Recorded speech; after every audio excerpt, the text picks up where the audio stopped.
వాస్తవ దైవ భావనను ఇస్లాంలో తౌహీద్, రిసాలత్ మరియు ఆఖిరత్ అని అంటారు. తౌహీద్ అంటే దేవుని ఏకత్వం, ఆయన గుణగణాలు. రిసాలత్ అంటే ప్రవక్తల అవగాహన. ఆఖిరత్ అంటే మరణానంతర జీవితం. ముఖ్యంగా ఈ విషయాలకు సంబంధించి హిందూ మతం మరియు ఇస్లాం చెప్పే సమాంతర విషయాలు ఎలా ఉన్నాయంటే, ముఖ్యంగా దేవుని ఏకత్వం, ఆయన గుణగణాలకు సంబంధించి మనం పరిశీలించినప్పుడు ఖురాన్లో దేవుడు ఒక్కడా లేక అనేకమా? సూరే ఇఖ్లాస్ సూర నంబర్ 112 ఆయత్ నంబర్ 1లో కుల్ హువల్లాహు అహద్, చెప్పండి అల్లాహ్ అద్వితీయుడు, ఆయన ఒక్కడే. ఖురాన్లో సూరే అల్ హష్ర్ సూర నంబర్ 59 ఆయత్ నంబర్ 22లో హువల్లాహుల్లదీ లా ఇలాహ ఇల్లాహు ఆలిముల్ గైబి వషహాదతి హువర్ రహ్మానుర్ రహీం, ఆయనే అల్లాహ్, ఆయన తప్ప ఆరాధ్య దైవం ఎవ్వడూ లేడు, గోచర అగోచర విషయాలన్నీ ఎరిగినవాడు ఆయనే, కరుణామయుడు మరియు కృపాకరుడు.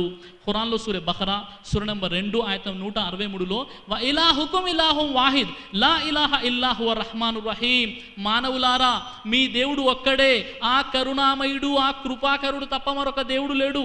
ఖురాన్లోని సూరే అన్నహల్ సూర నంబర్ 16 ఆయత్ నంబర్ 51లో వఖాలల్లాహు లా తత్తఖిజు ఇలాహైన్ ఇస్నైన్ ఇన్నమా హువ ఇలాహు వాహిద్, అల్లా ఇలా ఆజ్ఞాపించాడు, ఇద్దరిని దేవుళ్ళుగా చేసుకోకండి, దేవుడు మటుకు ఒక్కడే ఉన్నాడు. ఇదే విషయం మనం హిందూ మత గ్రంథాలని చూసినప్పుడు అనేక ఆధారాలు హైందవంలో కూడా దేవుడు ఒక్కడే అని చెప్పబడ్డాయి.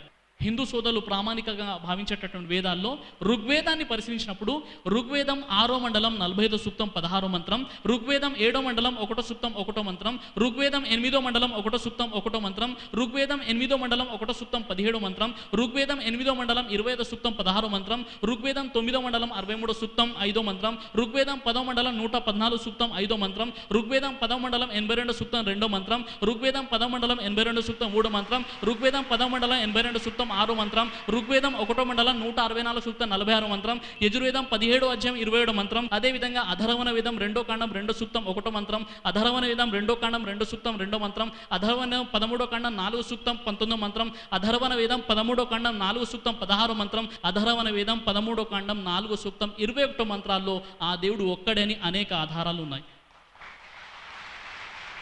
ఋగ్వేదంలో 6వ మండలం 45వ సూక్తం 16వ మంత్రాన్ని మీరు పరిశీలించినట్లయితే య ఏక ఇత్తముష్తుహి, ఒక్కడు సాటి సమానము లేని ఆ దైవాన్ని మీరు ఆరాధించండి. ఋగ్వేదం 10వ మండలం 114వ సూక్తం 5వ మంత్రంలో ఏకం సత్విప్రాహ బహుధా వదంతి, భగవంతుడు ఒక్కడే, ఆ దైవాన్ని పండితులు విభిన్న పేర్లతో పిలుస్తారు.